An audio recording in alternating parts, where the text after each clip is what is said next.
Over at BangTheBook.com, we are your one-stop shop for sports betting news and information. We've got another golf preview up from James Mazzola of the Safeway Open. Took last week off with the Sanderson Farms. Now he's back with a look at this tournament here at Silverado. Hit all 3 outright winners in the FedEx Cup playoffs. He's got one of his favorite plays of the year in that write-up over at BangTheBook.com. So make sure that you check that out. College football power ratings posted over there, updated by me every Monday. Danny Vorgs' NFL power ratings and model projected scores coming either tonight or tomorrow morning. We'll have continued coverage of the WNBA playoffs, the NASCAR playoffs, all these golf events, another UFC event this weekend. We'll have some NHL stuff coming up soon from Parker Michaels. And also, I'll be doing Major League Baseball series previews for the playoffs once we get those figured out here next week. So a lot of stuff going on over at BangTheBook.com. Make sure you check it out. And also make sure you head on over to our Bang the Book YouTube page. I've got 4 free pick videos for college football weeknight games. Brian Blessing, 4 free pick videos for the NFL. So head on over to our YouTube page and check that out. Finally, as you know, this and every edition of Bang the Book Radio presented by our friends over at DSI Sportsbook. BTB and the number 200 is that promo code. 100% deposit match bonus for the Sportsbook. 100% deposit match bonus for the live casino at BetDSI. It's only a game until you bet it. 2 guests on the program here today. We start things off with our leadoff hitter. That is Bryan Leonard, professional handicapper over at WagerTalk.com. Brian, how's it going today, man? Everything is going great. Excited for a big weekend of college and NFL football. Had a tremendous week last week. Starting to see the games very well. And hopefully it continues for myself and all of our clients this week. Yeah, you've been doing very well, not just on the football side, but also on the baseball side here. And, just a few days left of the regular season to hop on with Brian. And, of course, he'll be doing stuff throughout the playoffs as well. And, in fact, as I was telling Brian before we started recording here today, we're definitely going to do some MLB playoff stuff on next Wednesday's show, talking about, some of the differences and the nuances of handicapping on a game-by-game basis for the playoffs. Also taking a look at some series prices, at least for the series that we know about, and also kind of projecting out, the series prices with those wild card winners in play. But in any event, we'll save that for next week here, Brian, as I do want to talk college football to start things off. And the irony here is we're going to talk about 3 non-conference games when we break stuff down a little bit more. But a lot of teams getting into conference play, a lot of teams will play nothing but conference games the rest of the way here, starting this week and next week. So does conference play change your handicapping at all? Yeah, it definitely does. Usually once you get into conference action, your totals are going to be a little bit lower. A lot of times you play the non-conference games, you play a unique type of offense. We see this a lot out of the military schools. Unfortunately, it takes the military schools some timing issues, so they usually don't start really peaking until midway through the season. But you've got a lot of teams that aren't used to playing option teams. What I like to do is take a look at each conference and see what type of offense each of the teams play in that conference. From a defensive standpoint, some teams are much more physical than other teams that you play. I mean, for example, the Big 12 has always been known as more of a finesse conference, but you get the Big 10, which is a physical conference. So when teams aren't used to playing those type of teams, when they go out of conference, it's something that they don't normally see, and you can take advantage of that. But once these teams get back into conference and the teams have seen each other in the past, it's definitely an advantage for some of these squads. In fact, last week, one of the early week games was the Air Force and Boise State game. And Air Force has a unique advantage against a lot of teams because they rarely see that. But once you get into conference action and these teams see that each and every year, it gives an advantage to the team that's facing the unique offense. And it worked out well for us last week with Boise. I was actually, even though I covered the game with Boise, I was more impressed with Air Force in that game than I was Boise. But that's the way gambling is sometimes. Sometimes you've got the right side, you win. Sometimes you've got the right side, you lose.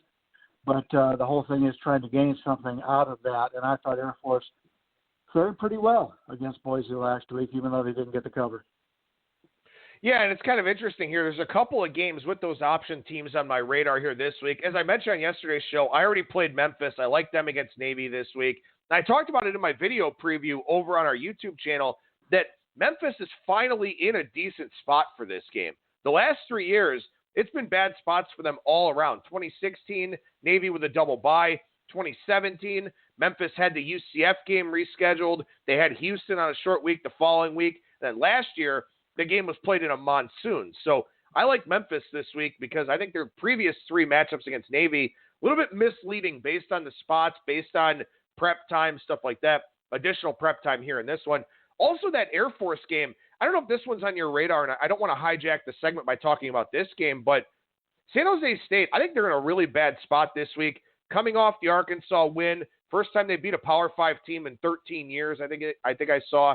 Air Force on a short week with that option.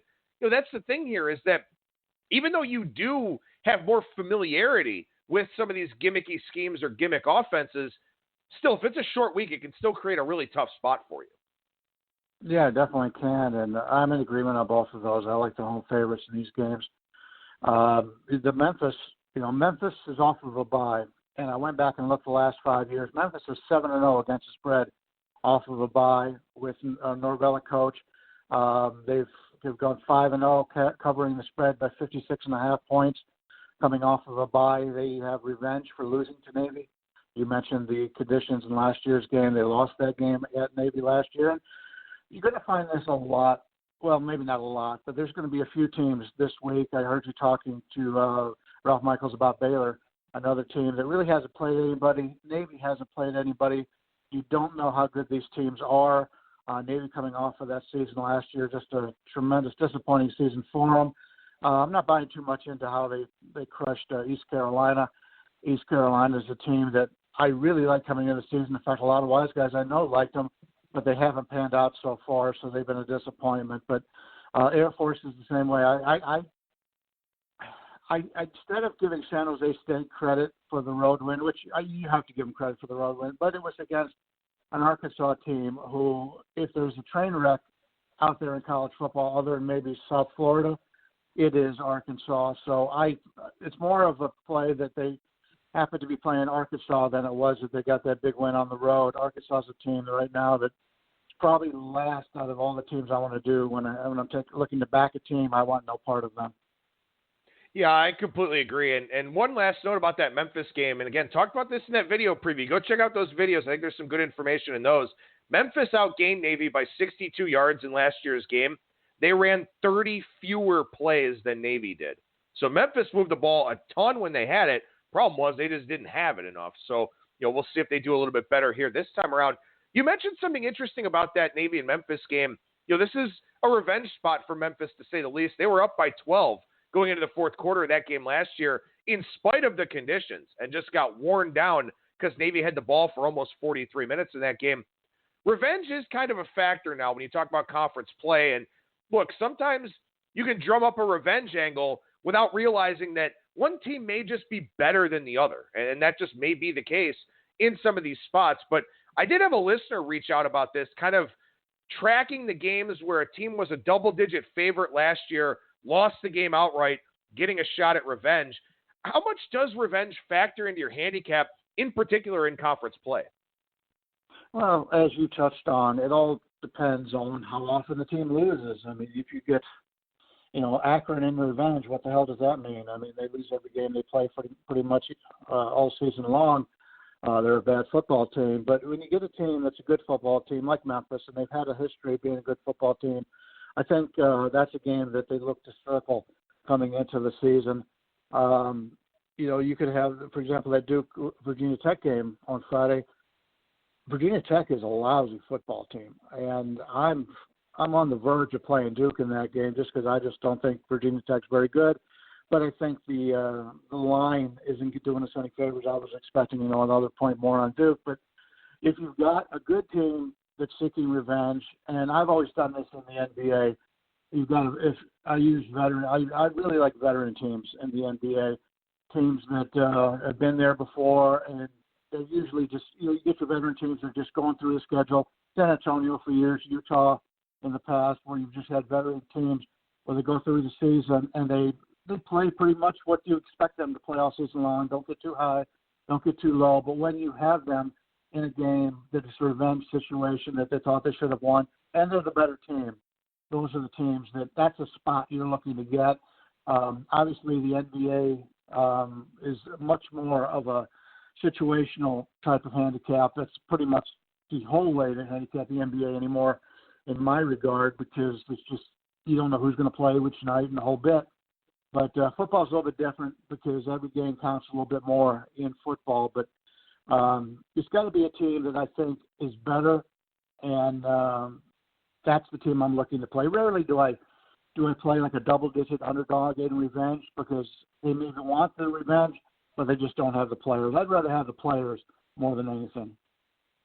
Yeah, I completely agree. And I also think, too, that, when you talk about these revenge spots and how much they actually mean, it's related to a lot of different dynamics. I mean, do you still have the same head coach there? Because a new head coach may have said, hey, anything that happened in the past doesn't matter. We're wiping the slate clean.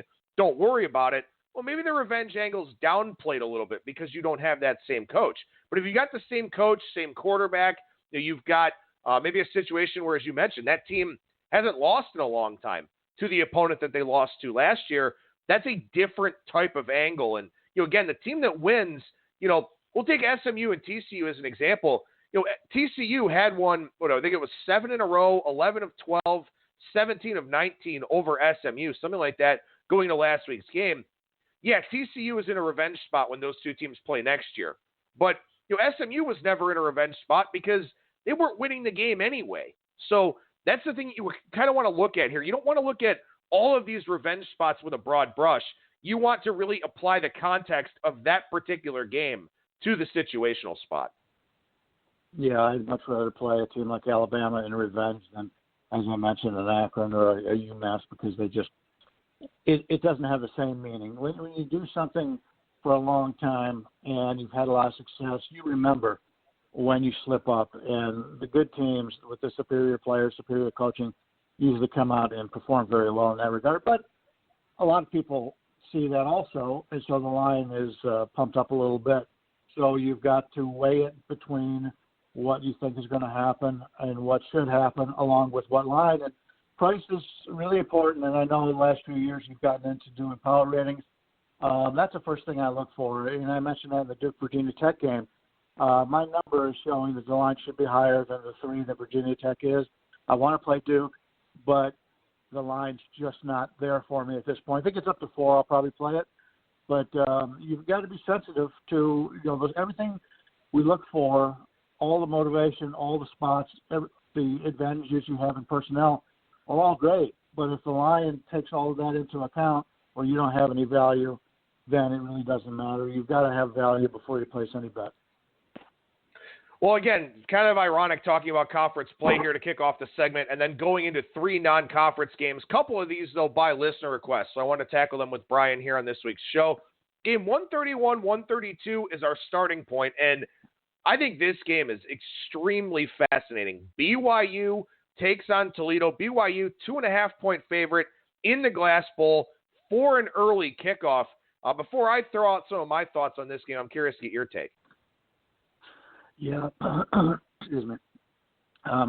My number is currently about what the line is. I'm looking to bet against Toledo here, but I don't know if we have enough advantage here against BYU. At least you're not laying a field goal, so I guess that's a good thing right now. We're looking at basically straight 2.5, 110 across the board here. BYU team has played really tough schedule, as they always do as an independent. They played really good at times and unfortunately not quite as well at other times. You take a look at what BYU has done from a running standpoint, to being outrushed 4.76 to 3.44 per attempt on the ground. But look at the teams they played: Utah, Tennessee, Southern Cal, and Washington.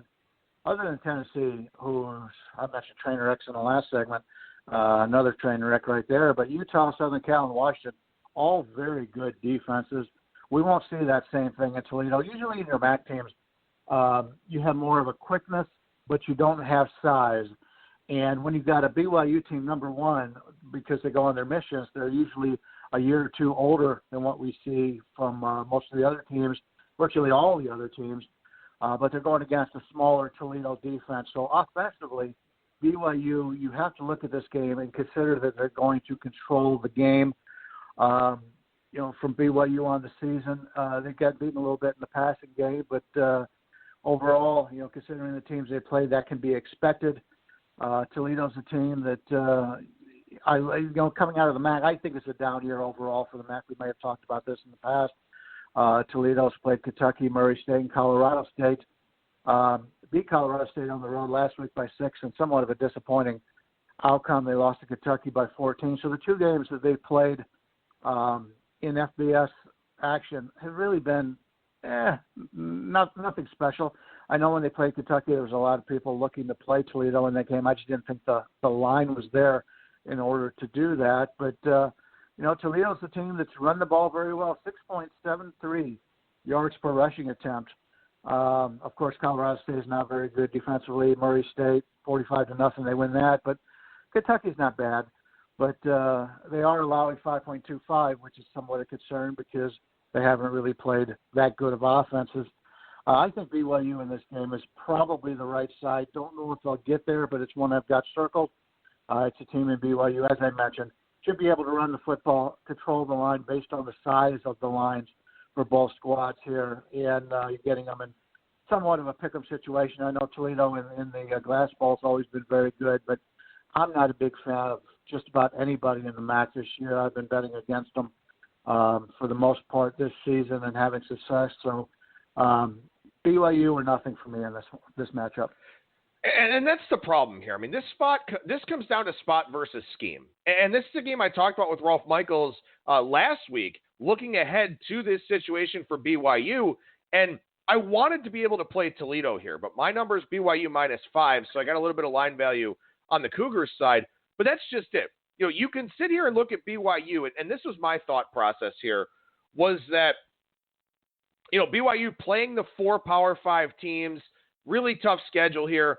Maybe this is a little bit of a flat spot. Maybe this is a little bit of a letdown spot against a team like Toledo. But then they got blown out last week by Washington. So now I figure that sort of refocuses BYU to go on the road here and take on Toledo. And as you said, Toledo, a smaller team compared to BYU, not as physical. Are they able to get their quick plays, get some big chunk plays? This isn't the same Toledo team that we've seen in the past. Also, Toledo with Western Michigan on deck. So a big game in the West Division for the MAC. So, again, you can circle these spots as look-aheads. Sometimes they just don't work out. And this is one where I'll probably wind up staying off the game altogether. But I had it circled. The line's not where I was hoping to get it. So you just move on and look at all the other games that are out there. Yeah, I agree. There's so many opportunities out there. And a lot of people like to have money on games that are on TV. You see these Thursday, Friday games bring in a whole lot of money.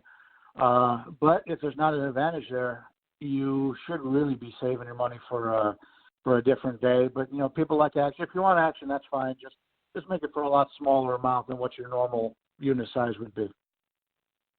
All right, so as we move down a little bit here, this is a game where I think I will wind up having a play here, and maybe in my best interest to get in on this one before this line goes up a little bit, because I think there is a chance that happens.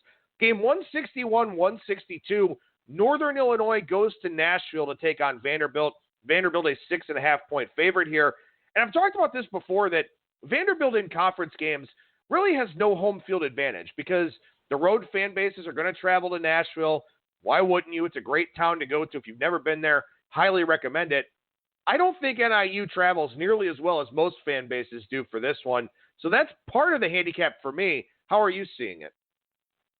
Yeah, I agree. I don't think Northern Illinois is going to have much travel. The thing that Northern Illinois has the habit, and if you follow these teams as much as I do in the MAC, they have tendencies. And the tendency for Northern Illinois, regardless of who the coach is they play these early season games. They look pretty lousy in them. And then once they get to conference action, they turn on the switch, totally different ball game. That was your lead-in for this week, is differences between non-conference and conference. This is one team in Northern Illinois who stresses winning conference games. And so they play, they started off with Illinois State, win 24-10, then they go to Utah and Nebraska, two hard places to play. They lose 35-17 and 44-8. But I wouldn't read too much into that because this is a program that plays for MAC action. And that going to this game against Vanderbilt here, I wouldn't expect the best coming out of Northern Illinois. You look at their schedule, 3, 4, 5, 6, 7 of 9 games will be on the road. This is the third of those 9. They get Ball State at home next week, and then they go back on the road a couple times and then face Akron on October 26th. So a lot of road games against physical teams to start the season here. I wouldn't expect a whole lot against Northern Illinois. The running game hasn't really kicked in yet. They do much better when they get into conference action.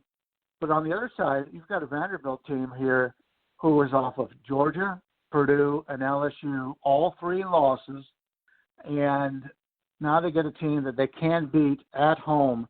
The line is basically what I thought it should be in this game. But the situation, I think, points me towards Vanderbilt. This could be their last chance for a victory until they play UNLV in a couple of weeks. They're playing UNLV at home. They do go to Mississippi next week, and Mississippi's not the greatest team, but they need to grab this win. If they lose this game to Northern Illinois before starting against at Mississippi the next week, this could be it for a long season. So the need factor, along with what Northern Illinois normally does in the non-conference action, has me pointed towards Vanderbilt. Yeah, I definitely like Vanderbilt here too. And again, not a power ratings play. My line 5, 5.5, and that type of range for this one. But again, Vanderbilt here, they've played the toughest schedule in the country, according to Jeff Sagarin. And it's really not particularly close. They're kind of up there with BYU, but outside of that, those are clearly the 2 teams that have had the most difficult routes here so far. Now they get a step down in class. They take on a MAC team. And also, too, Northern Illinois, you talk about bowl games, you talk about non-conference games, they just don't play particularly well against, any average to above average opponent. And that's kind of what Vanderbilt is here in this spot. I think Vanderbilt can get Keyshawn Vaughn going. If you want to talk about it from more of an X's and O's standpoint, I think Vanderbilt, Riley Neal's played pretty well there. He's familiar with Northern Illinois too, a MAC transfer. So there is that factor to it also. I think Vanderbilt plays very well here this week, and I do like them quite a bit. One more game in college I want to touch on with you, Brian. Again, another non-conference game here. 173-174, Virginia and Notre Dame. We saw Notre Dame last week in a top 10 matchup as a 2-touchdown dog. They covered the number. They weren't able to come away with the victory there. This is now a top 20 matchup with Notre Dame, a 12.5-point home favorite over the Cavaliers, who did not look good last week and haven't really looked as strong as I think people thought. Yeah, I was high on Virginia coming into the season. I know a lot of people were. I was impressed by Notre Dame last week in that loss to Georgia. I really thought that Georgia's offense would be able to run all over Notre Dame. Didn't happen. I actually played this at 11 earlier in the week. Still like the Irish here. Virginia's been a disappointment. This is a team right now in Virginia who has not run the ball very well. They have stopped the run pretty well, but you take a look at the teams they played. The 3 FBS games at Pittsburgh, they win that game 30-14, which is probably the highlight of their season at this point. Florida State, they win that game 31-24 in a tightly contested game, and then Old Dominion last week, they had to come back late in the third and fourth quarter to get that victory over an Old Dominion team who I think is a playoff team at this point. But the Cavaliers have struggled to run the football, and although Notre Dame has allowed pretty good rushing numbers for their opponents, the opponents they played have been much better than the opponents that Virginia has played. Pittsburgh's about what I thought they would be. Florida State, obviously, a down season for them, and another possible train wreck, as we spoke about earlier, in Old Dominion, whereas Notre Dame has really played a tough schedule, as they do each and every year. One of the things that I've noticed when I was handicapping this game is the Virginia defense, which is the strength of that team in my regard. They haven't forced a fumble all season long, while the Irish have forced 10. That's a rarity you don't see very often, especially because I thought the Virginia D was going to be better than the Irish D. So that's something right now. You got a Virginia D that's just hasn't. It's sort of like the Denver Broncos, forcing turnovers and not being able to sack the quarterback in the NFL. You've got quality players there. It just hasn't come together for them. So that was something that I was definitely interested in, surprised to see. And the Bowling Green is on deck for the Irish. So, you talk about your schedule when you look at your games that you could take off possibly. Virginia's been one of those teams that has been highly thought of in the offseason. Irish will be prepared coming off of a loss, and they've got Bowling Green on deck. I like Notre Dame here. Once again, I played it at 11. I still like to play it at less than 14 at this point.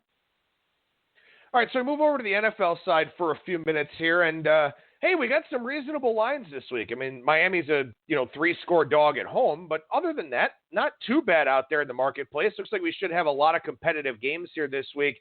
A couple I wanted to touch on with you specifically here as we go down to the bottom of the board for Sunday, a late game in Chicago. So kind of an interesting little scheduling quirk here. But game 271, 272, Vikings and the Bears. And despite a pretty good look from the Bears on Monday Night Football, this line's actually gone down, where Chicago in some look-ahead spots -3, -2.5, now 2 pretty much painted across the market. You agree with that adjustment here? Yeah, I do. Chicago's playing on a shorter week, although they are playing a team that they play twice a year, so that's something you always have to take into consideration. Same with Thursday football. Most of these, the first few years they did the Thursday football, they had a lot of non-divisional games. In fact, they've got one this week with Green Bay and Philadelphia. But they've started scheduling more divisional games, which is actually more fair to the road team because you know these teams very well. So when you got a shorter week and you play a non-divisional team, it's tougher to prepare for. So there's more normalcy when you've got a shorter week when you're playing division foes, and that's what we see here with Chicago coming off that Monday game. But I prefer Minnesota in this game. Originally, it opened 2.5, and I said, well, let me wait. Maybe I can catch a rogue 3 somewhere. And then it started coming back. And I think, for those that play teasers, this is the ideal teaser in this game. First off, you're covering the key numbers. You're getting Minnesota at +8 at this point, which covers the key numbers of 3, 4, 6, and 7. It's also a low total, 38.5. And anytime you've got a lower total as opposed to a higher total, that means there's less variance in that game. So not only that, plus you've got teams that go and play each other one more time during the season. So the chances of one of the teams blowing out the opponent by running up a score is lesser in the first time you meet them on the season because you don't want to really upset the opponent you're going to be playing later on, and you might not be in the same situation. So that's something I always take a look at. So to me, Minnesota, your best bet in the NFL this week is to get Minnesota on one of your sides of a 2-team teaser. And there's other games as the week goes on that you could choose your opposite side, but you want to lock that in because as long as it stays above the 1, when you get the 1.5 or better on a 6-pointer, that's the better play. But I like the Minnesota team much better than I like the Chicago team. The only thing that concerns me, obviously, is Minnesota's protected quarterback pretty well this year, but yet the quarterback continues to make mistakes. That is a concern. But Minnesota's one of those teams that likes to run the football. We'll see how they do against the Chicago defense. But I definitely like the Minnesota defense against Chicago from that matchup standpoint. It should be a real good game. And as I'm kind of looking up and down the board here a little bit, I'm sort of wondering right now, as things currently stand, what do you pair Minnesota with in a teaser? I think Dallas and New Orleans is a little bit tricky. You can tease New Orleans up to 8.5, but that total on the rise now, and we will talk about that game here in a couple of seconds. But are you seeing another teaser complement to Minnesota this week? No, not really. A lot of people would look to tease New England down, but I don't like to tease road favorites down. Kansas City is the same way. If somehow the Kansas City line had gone to 7.5 by the time the game goes off, that would be something I would probably do, even though that's the least profitable of the 4 scenarios. Indianapolis at under 7, there's really no use to tease them. So that's a concern that you have. So if Baltimore goes to 7.5, possibly. But at this point, that's the problem is finding something that works that way. A lot of times I'm looking at low total games. And, like I said, the Kansas City game against Detroit's a total of 54. So that's not one I would normally do. So, I've got one book that lets you book one part of the teaser and have an open bet for the second. There's not too many books that do that, but that's one of the advantages of that. But it looks to me, Chicago's not going to go back up to 3. I doubt if it gets to 1. The shortest I'm seeing across the board right now is 2. So if you see it moving and it gets to 1.5, then lock it in at that point and decide what you're going to do. But we're in no hurry to play that right now. We may see some more line movement from some of these other games as the week goes on. And keep in mind, when you're playing a teaser, it's always better, if possible, to play it later in the week because the lines are actually tighter right before the game time on a Sunday, Saturday and Sunday, than they are earlier in the week. So something to keep in mind. But right now, I don't think we're in no hurry to bet Minnesota in the teaser until we see that line drop to 1.5. Then you always want to make sure you get that 1.5 to bring it up to 7.5 on a 6-point teaser. One more game to talk about here, 275, 276, Sunday Night Football, Dallas and New Orleans. And, this is a rather interesting line move to me because you've got a Dallas team playing very well, and I think it's perfectly reasonable that some people expect them to regress to the mean a little bit just because of how well things have gone so far. Yeah, New Orleans beat Seattle last week. They did give up a lot of yards in the process, had some defensive scores, things of that sort. So things kind of worked out pretty favorably for New Orleans last week. Yet this line on Sunday Night Football coming down through 3 at some places to 2.5 with Dallas a road favorite. I'm kind of surprised the total hasn't really moved. It went from 45.5 to 47 and it stalled there. You take a look at these offenses. The Cowboys protect the quarterback better than anybody else in the league. New Orleans is 5th. Now, obviously, a different quarterback for New Orleans as Breeze is out. But, you take a look at Dallas. They rank 30th defensively in sacking the quarterback. So that means you've got a New Orleans team that protects the quarterback, and Dallas probably can't get to him. Dallas leads the league in third down success at 58.1%. That's a team that's really gotten a lot of shorter third down opportunities because they run the ball so well in the passing game. It's been terrific with a new offensive coordinator. Defensively, Dallas is 2nd in the league in third down success rate, which is very impressive. The Saints defense ranks 30th in yards per game. That is a concern with a varied offense like Dallas, who is one of the few teams in the league that can have just as much success in the running game as they do in the passing game.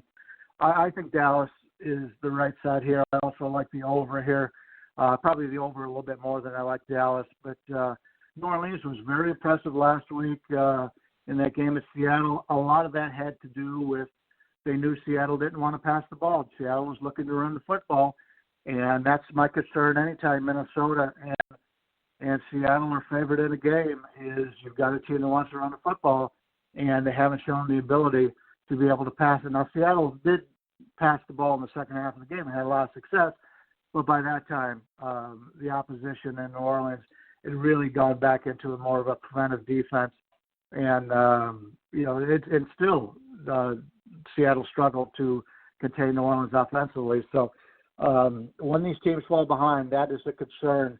If you only run the football, Seattle and Minnesota, keep that in your mind when you're looking at second half betting. Bryan Leonard, professional handicapper over at WagerTalk.com. What's going on over there right now at the website, Bryan? Going in today, doing videos. Exciting time on Wednesdays. I get to do your show, and then I'm going to do videos later on today. Doing a lot more things. Obviously, we're with the national gaming, sports gaming coming around. We're doing more and more things for more and more websites, keeping us busy. But I still make sure that my handicapping is number one on my list before I do any commitments to anything else. And so you're getting my best work. And 8-0 college football weekend last week. Looking to continue that. We've already got some plays up for this week. And, really seeing things very well in college right now. So if you haven't made any plans for the weekend on your handicapping board, give us a look over at Wager Talk. We've got nice packages up there for this weekend and for the rest of the season. Make sure you follow Bryan on Twitter as well, at @BLeonardSports. Bryan Leonard, professional handicapper over at WagerTalk.com. Appreciate your time as always, man. Thank you so much, and we'll talk to you again next week. Sounds great. Good luck to everyone.